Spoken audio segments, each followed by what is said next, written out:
Welcome back. One local hospital made the grade when it comes to patient safety. Blessing Hospital was given a grade A in patient safety by the Leapfrog Group. It's a national nonprofit watchdog. The criteria for the rating is based on more than 30 metrics reflecting errors, accidents, injuries, and infections.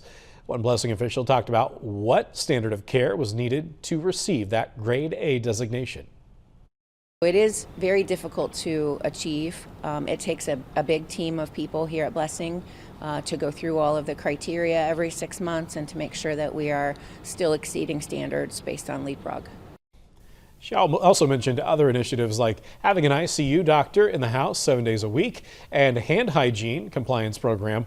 Blessing has earned the same high rating in 7% of survey periods and is the only hospital in the area with that grade A.